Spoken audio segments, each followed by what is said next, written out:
नमस्कार विद्यार्थी मित्रांनो, आजच्या या व्हिडिओमध्ये तुमचं हार्दिक स्वागत करते। मित्रांनो, आज आपण पाहणार आहोत स्थूल वाचन विभाग। स्थूल वाचन विभाग म्हणजे काय? तर या ठिकाणी आपल्याला व्यक्तींबद्दल, प्राण्यांबद्दल, एखाद्या प्रवास वर्णनाबद्दल अशी एक विशिष्ट अशी माहिती खूप सुंदर रीतीने वर्णन केलेली असते। तर आपण आज पाहत आहोत काझीरंगा हे जंगलाचे वर्णन या पाठामध्ये केलेले आहे। तर या ठिकाणी लेखकाने त्यांनी स्वतः केलेला जंगल प्रवास हा आपल्या समोर मांडण्याचा सुंदर रीतीने प्रयत्न केलाय। विद्यार्थी मित्रांनो, पर्यावरणामध्ये प्राणी हे खूप महत्त्वाचे आहेत आणि ते आपल्यासाठी खूप वेगवेगळ्या पद्धतीने भूमिका करत असतात। तर आपल्याला या ठिकाणी प्राण्यांचं महत्त्व, प्रत्येक राष्ट्रामध्ये प्राणी हा कशा पद्धतीने त्याची जी आहे सेवा केली जाते आणि त्या प्राण्यांना कसं उपयोगी मानलं जातं हे या पाठामधून सांगण्याचा प्रयत्न केलाय। चला तर मग पाहूया आपण पाठ काझीरंगा। विद्यार्थी मित्रांनो, आपण पाठ पाहत आहोत काझीरंगा। वसंत अवसरे 1907 ते 1976। कवी, प्रवास वर्णनकार, यात्री हा स्फुट कवितांचा संग्रह। भिक्षूंच्या प्रदेशातून, लाल नदी निळे डोंगर ही प्रवास वर्णने प्रसिद्ध। प्रवास वर्णनात निसर्गाच्या देखण्या रूपासोबत त्या प्रदेशातील लोकजीवनाचे सूक्ष्म अवलोकन, चिंतन व समाजवादी भूमिकेतून केलेले विश्लेषण आढळते। यहाँ पर जो उन्होंने किताबें लिखी है उसकी जानकारी दी है और उन्होंने जो सफ़र किए हैं उसके बारे में उन्होंने यहाँ पर वर्णन किया है। प्रस्तुत पाठात लेखकाने काझीरंगा अभयारण्याच्या जंगल सफरीचे वर्णन केले आहे। इस पाठ में उन्होंने काझीरंगा जो जंगल है वहाँ पर उन्होंने जो सफ़र किया है उसका यहाँ पर वर्णन किया गया है। सुमारे 265 चौरस किलोमीटर विस्तार असलेली काझीरंगा। त्या विस्तारचा अर्थ आहे आवाका, वाढ, म्हणजे अशी ही काझीरंगा एवढा विस्तार असलेला पशुस्थळी अथवा अभयारण्य साऱ्या भारताचे एक भूषण आहे। तर त्यांनी सांगितले की हे भारताचे एक गर्वाचे स्थान आहे। कोणतं? काझीरंगा। एक आफ्रिका सोडल्यास इतके विविध आणि असंख्य पशुपक्षी आसाम शिवाय जगाच्या पाठीवर इतरत्र कुठेच आढळत नहीं। तो उन्होंने बताया है कि अगर अफ्रीका को छोड़ दिया जाए तो असंख्य पशु पक्षी आसाम के अलावा कहीं पर भी नहीं पाए जाते हैं। इतकेच नव्हे, इतना ही नहीं तर आसाम मध्ये वावरणारे, तो आसाम में यहाँ वहाँ रहने वाले जो है काही प्राणी, कुछ जो है जानवर है, जगाच्या पाठीवर दुनिया भर में दूसरे कोठेही आढळत नाही, तो कहीं पर भी नहीं पाए जाते हैं। हुलॉक नावाचा एक पुच्छविहीन, तर या ठिकाणी त्यांनी सांगितले हुलॉक नावाचा पुच्छविहीनचा अर्थ आहे ज्याला शेपटी नसते तो। वानर, वानर म्हणजे माकड म्हणजे बंदर, फक्त आसामातच आढळतो। तो जो यहाँ पर बंदर पाया जाता है जिसको पूंछ नहीं होती है, ये सिर्फ आसाम में ही पाया जाता है। भारताच्या इतर कुठल्याही प्रांतात त्याची वस्ती नहीं, तो भारत में वो कहीं पर भी उसकी जो है घर दिखाई नहीं देता है। त्याचे हुलॉक हे नाव सुद्धा त्याच्या आवाजावरून पडले आहे। तो उसका नाम हुलॉक ये उसके आवाज की वजह से ही मिला हुआ ये नाम है। आसामचे वैशिष्ट्य दाखवणारा दूसरा प्राणी म्हणजे एक शेंगी गेंडा। तो उन्होंने बताया कि आसाम की विशेषता दिखाने वाला जो एक प्राणी है जो है एक सिंह का गेंडा है।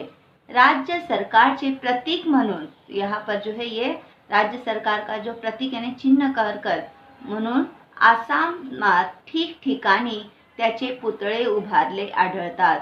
पुतळे यानी स्टैचू, तो जगह जगह पर क्या किया गया है, उसके स्टैचू खड़े किए गए हैं।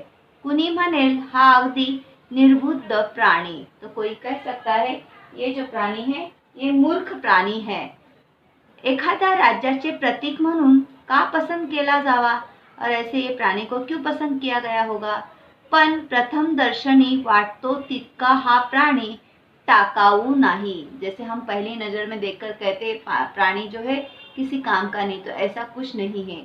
कोणातरी इंग्रज कवी ने, किसी अंग्रेज कवि ने कहा है, गेंड्यावर एक लहानशी कविता करून तो माणसापेक्षा कसा श्रेष्ठ आहे हे दाखवले आहे। तो उन्होंने क्या किया, उनके ऊपर कविता की और मनुष्य से भी श्रेष्ठ किस तरह से है ये बताया गया है।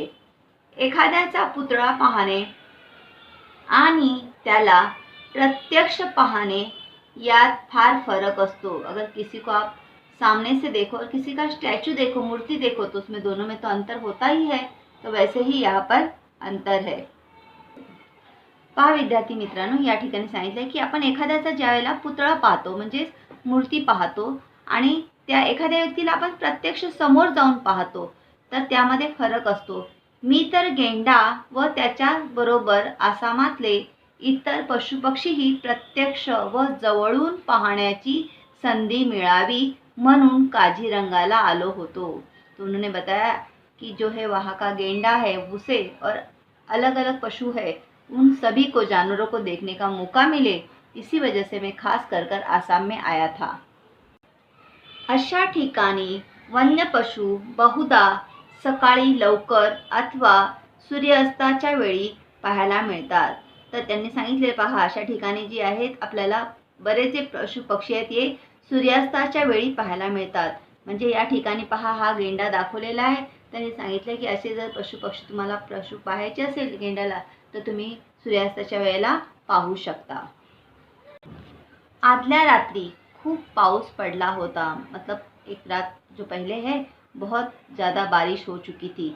तेव्हा सकाळी जर पावसाची बुरबुर चालू राहिली, अगर उन्होंने बताया है कि अगर ऐसे ही बारिश गिरता रहा तो क्या होता था, तर जंगलात जाने कठिन हे मी जाणून होतो। तो जंगल में जाना बहुत कठिन था, ये मैं जान के था, पण माझे नशीब जोरदार होते। लेकिन मेरा नसीब बहुत ही बढ़िया था। नशीब जोरदार असणे, चांगले नशीब असणे। दुसऱ्या दिवशी सकाळी आकाश पूर्णपणे निरभ्र होते। तो दूसरे दिन जो आकाश पूरी तरह से खुल चुका था। पूर्वेचा वारा पण इतका शांत होता, तो पूरब से बहने वाली हवा भी शांत थी की जंगलात फिरणाऱ्या जनावरांना आमचा वासही येणे कठिन होते। तो जंगल में जो घूमने वाले जानवर थे उनको हमारी खुशबू भी आना कठिन था। काझीरंगाची भूमि, जो काझीरंगा का जो जंगल है, वहाँ पर ही उंच गवत वाढलेली असते। तो वहाँ के जमीन पर जो है बहुत सारी घास जो है वो बहुत बड़ी हुई है कि त्यात हत्तीवर बसलेला माणूसही लपून जातो। अगर उसमें देखा जाए तो हाथी पर बैठा हुआ इंसान भी छुप जाता है, इतनी बड़ी बड़ी घास होती है। प्रवाशांना या जंगलात फिरवून आणण्यासाठी आसाम सरकारने 15-20 हत्ती खास शिकून तैयार ठेवले आहेत। तो यहाँ पर जो मुसाफिर है उनको घुमाकर लाने के लिए सरकार ने 15-20 हत्ती जो है उन्हें खास ट्रेनिंग दी गई है। हे हल्ली वन्य पशूंना घाबरत नहीं। तो ये जो वहाँ के जानवर है उनसे नहीं डरते हैं। वह दाट गवतातूनही ते मार्ग काढू शकतात और घनी घास में से भी वो क्या कर सकते हैं, रास्ता निकाल सकते हैं। साधारणतः असा समज आहे कि गेंडा हत्तीच्या अंगावर चालून जातो। तो ऐसे लोगों का कहना है कि जो गेंडा होता है वो हाथी के ऊपर से चलकर जाता है, पण शेजाऱ्याला निष्कारण त्रास देने वन्य पशुच्या रक्तात नसते। तो अगर किसी को जानबूझकर तकलीफ देना ये उनके खून में नहीं होता है। गेंडा देखील या नियमाला अपवाद नाही। तो गेंडा भी इस नियम का पालन करने वाला है। क्वचितच केव्हा तरी एकटा असलेला गेंडा समोरून येणाऱ्या पशुवर धडक मारायला निघतो। तो कभी कभार ऐसा हो जाता है कि अकेले आने वाले जानवर को गेंडा जो है मारने के लिए दौड़ता है, पण एकल कोंडापणाने पर्यवसना तिरसटपणा झाला आहे। तो उन्होंने कहा कि पर्यवसन म्हणजे परिणाम, म्हणजे तो एकटा राहिल्यामुळे त्याच्यामध्ये हा तिरसटपणाचा परिणाम झालेला आढळतो। नाही तरच नवल, जगातील प्रचंड काय प्राण्यात भारतातील एकशिंगी गेंड्याचा चौथा नंबर लागतो म्हणतात।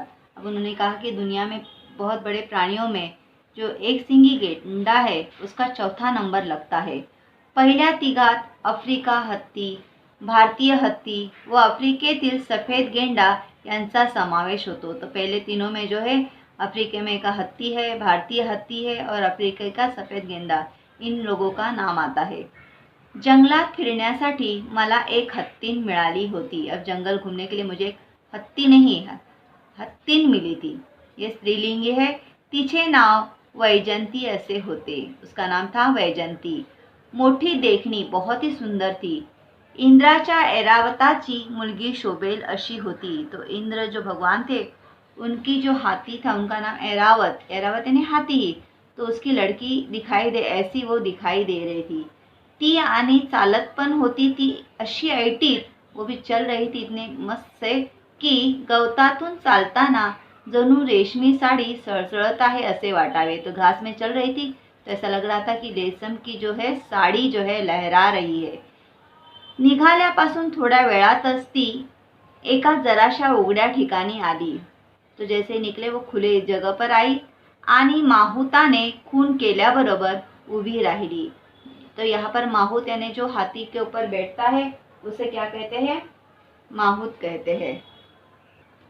म्हणजे विद्यार्थी मित्रांनो, माहुत किसे कहते हैं? जो हाथी पर बैठकर हाथी को रास्ता दिखाता है, आगे बढ़ाता है, उसे हम क्या कहते हैं? माहुत कहते हैं। माहुताने खून केल्याबरोबर उभी राहिली। जैसे उसने इशारा किया वो खड़ी हुई। समोरच आमच्याजवळ एक गेंडा अगदी निश्चल उभा होता। तो हमारे सामने जो एक गेंडा बड़े आराम से खड़ा था। चिलखत घालून पहाऱ्यावर उभ्या असलेल्या एखाद्या विशालकाय योद्ध्यासारखा। जैसे उसने जो है लड़ाई के लिए जैसे वस्त्र धारण करते हैं, तो उसी तरह से उसने ऐसा लग रहा था वस्त्र पहने हुए हैं। जराशी मान हलवून त्याने आमच्याकडे पाहिले, थोडीशी मुंडी घुमाकर उसने हमारी तरफ देखा व मनात नक्की केले की आपली जागा सोडून पुढे मागे होण्याची जरूरत नाही।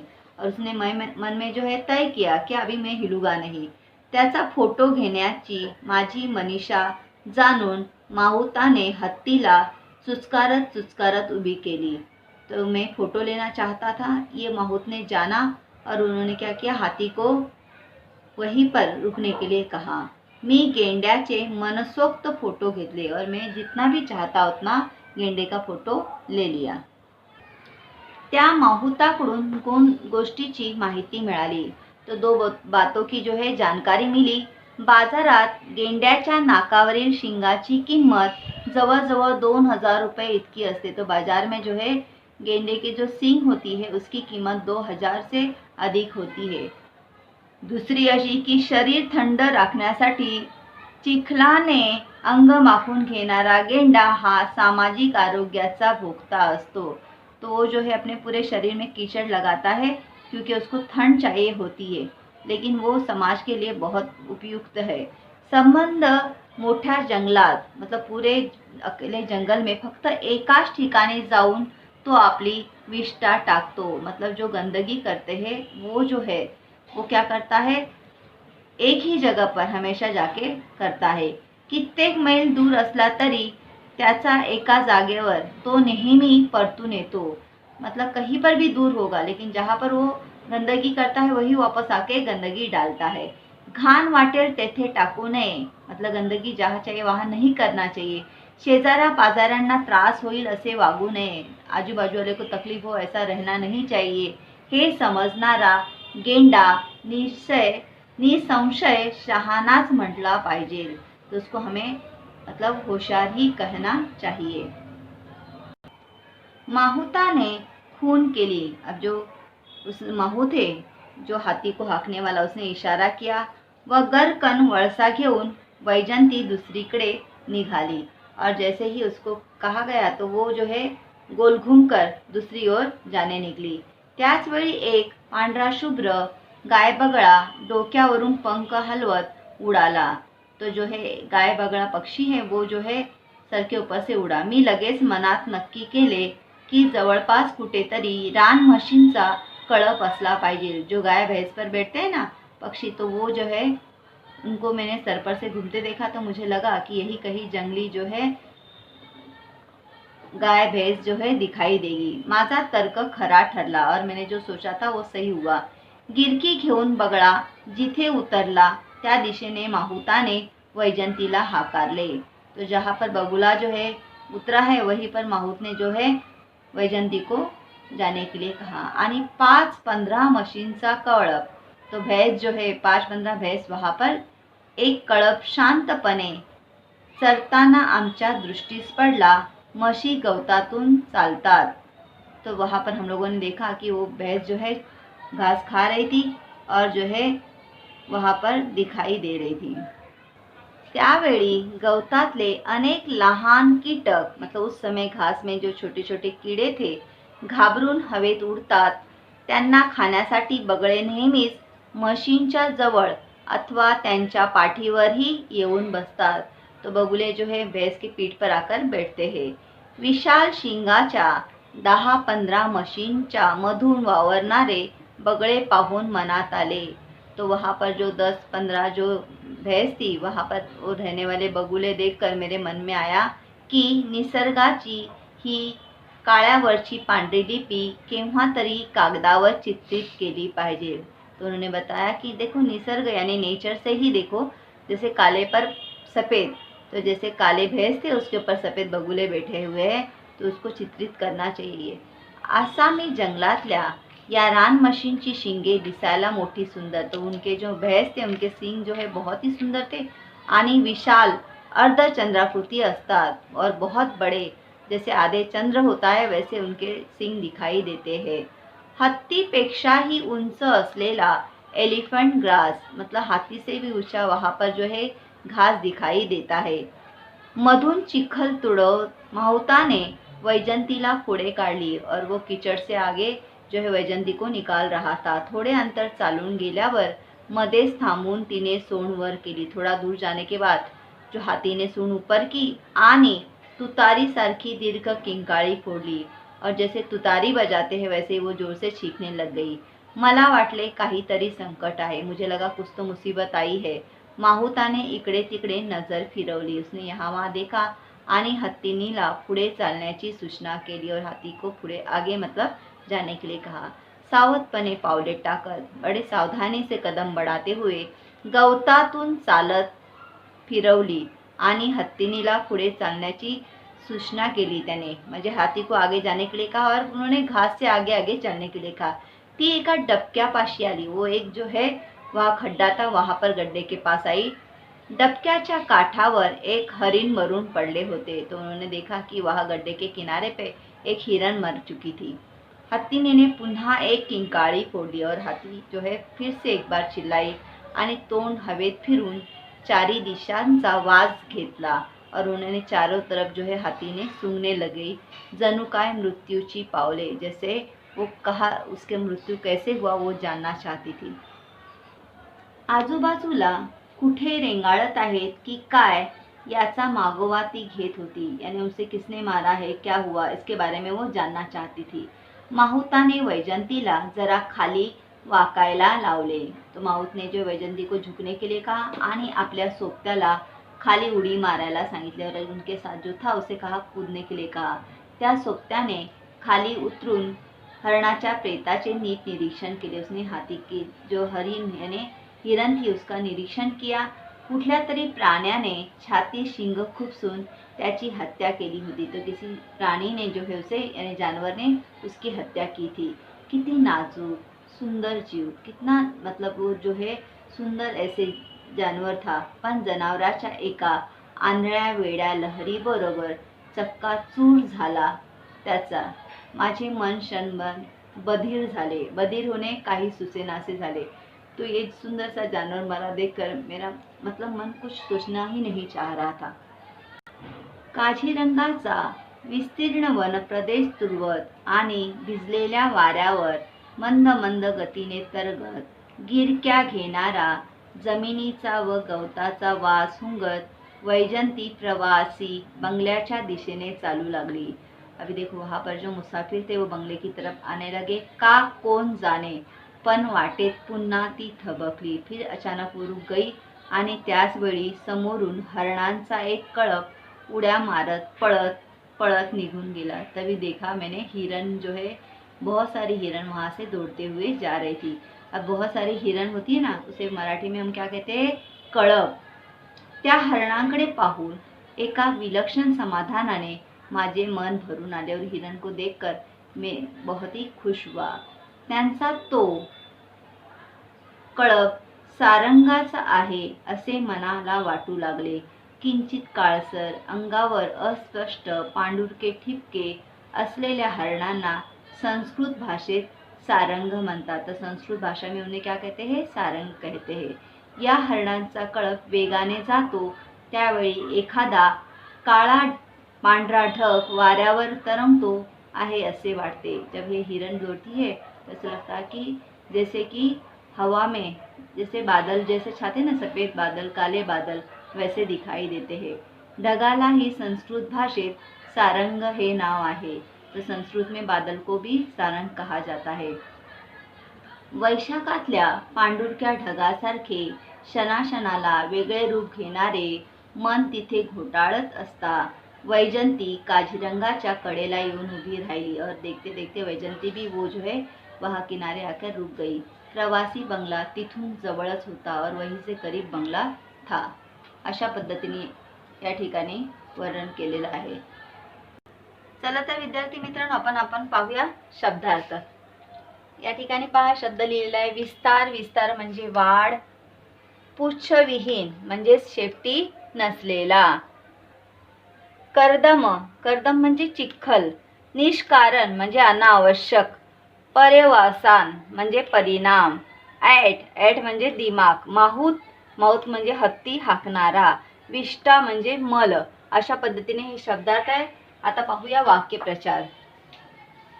वाक्यप्रचारामध्ये पहा पहिला वाक्यप्रचार आहे नशीब जोरदार असणे चांगले नशीब असणे। नशीब जोरदार असणे चांगले नशीब असणे। खून करणे संकेत देणे। खून करणे संकेत देणे। चित्रित करणे रेखाटणे। चित्रित करणे रेखाटणे। किंकाळी फोडणे जोराने ओरडणे। किंकाळी फोडणे जोराने ओरडणे। मागोवा घेणे शोध घेणे। मागोवा घेणे शोध घेणे। गिरकी घेणे फेरी मारणे। गिरकी घेणे फेरी मारणे। बधीर होणे काही सुचेनासे होणे। अशा पद्धतीने हे वाक्यप्रचार व शब्दार्थ लिहून घ्यायचे आहे। पहा विद्यार्थी मित्रांनो, आपण प्रश्नोत्तर पाहत आहोत। टिपा लिहा। एक शिंगी गेंडा। आसामचे वैशिष्ट्य दाखविणारा खास प्राणी म्हणजेच एक शिंगी गेंडा होय। काझीरंगा अभयारण्यात तो आढळतो। जगातील प्रचंडकाय प्राण्यात भारतातील एकशिंगी गेंड्याचा चौथा नंबर लागतो। साधारणतः असा समज आहे की गेंडा हत्तीच्या अंगावर चालून जातो, पण शेजाऱ्याला निष्कारण त्रास देणे त्याच्या रक्तात नसते। पण क्वचितच एकटेपणाने वैतागलेला गेंडा समोर येणाऱ्या पशुवर आक्रमण करायला निघतो। असा एकशिंगी गेंडा प्रत्यक्ष पाहण्यासाठी लेखक काझीरंगाला गेला होता। इथे फिरत असताना थोड्याच वेळात लेखकाला जवळच चिलखत घालून पहाऱ्यावर उभ्या असणाऱ्या एखाद्या विशालकाय योद्ध्यासारखा पण निश्चल उभा असलेला एकशिंगी गेंडा दिसला। तो ये प्रश्न बहुत ही महत्वपूर्ण है प्यारे बच्चों। इसे हम लोग क्या करेंगे, याद करना है, पढ़ना है, लिखना है। देखो यहाँ पर अपने विचार लिखने के लिए एक सवाल पूछा जाता है।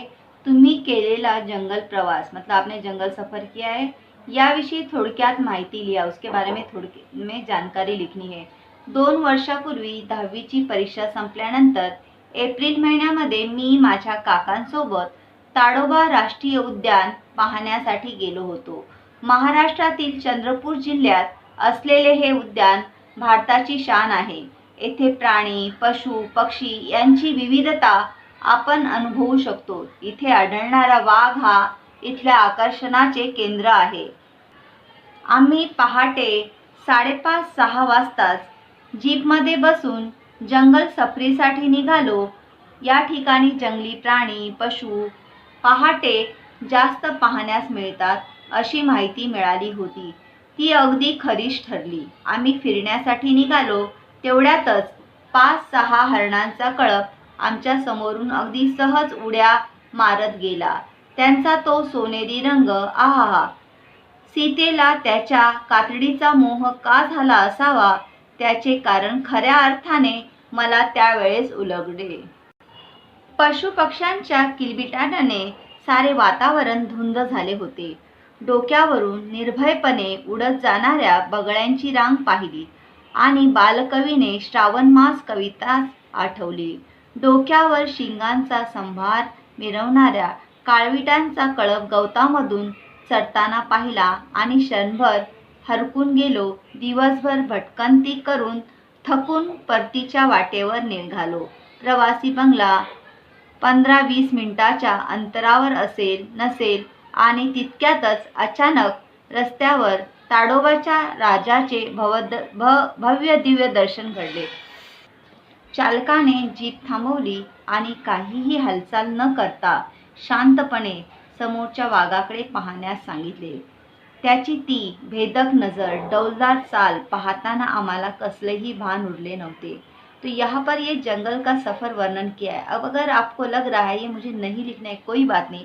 आप क्या करना है, आपको आपको जो मन में आ रहा है उस सफ़र के बारे में आप लिख सकते हैं. मैं नेशनल पार्क गया था, वहाँ पर मैंने जंगल देखा, तो उसमें कौन कौन से जानवर देखे, कैसे आपको लगा, ऐसे भी आप इस यहाँ पर जानकारी लिख सकते हो. आपको जो लग रहा है वहाँ पर आपको अपने विचारों को लिखना है.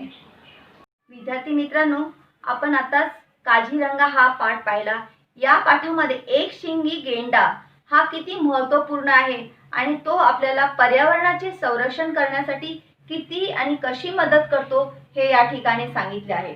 त्याचप्रमाणे वैजंती हत्ती ही सुद्धा कशी अवाढव्य आहे आणि ती कशा पद्धतीने प्रवास वर्णन म्हणजे प्रवासामध्ये ती आहे लोकांना उपयोगी पडते आणि जंगलामधून जेव्हा प्रवास करतो, मोठमोठ्या गवतातून जाताना कशा पद्धतीने हत्ती जी आहे रस्ता दाखवते, याचं सुंदर रीतीने वर्णन केलेलं आपण पाहिलेलं आहे. तर तुम्ही सुद्धा विद्यार्थी मित्रांनो, जीवनामध्ये कधीही तुम्हाला जर अशी वेळ आली की तुम्हाला जंगलामध्ये प्रवास करायला, तर तुम्हीही जा आणि या प्रवासाचा आनंद घ्या. चला तर मग भेटूया पुढच्या व्हिडिओमध्ये. धन्यवाद.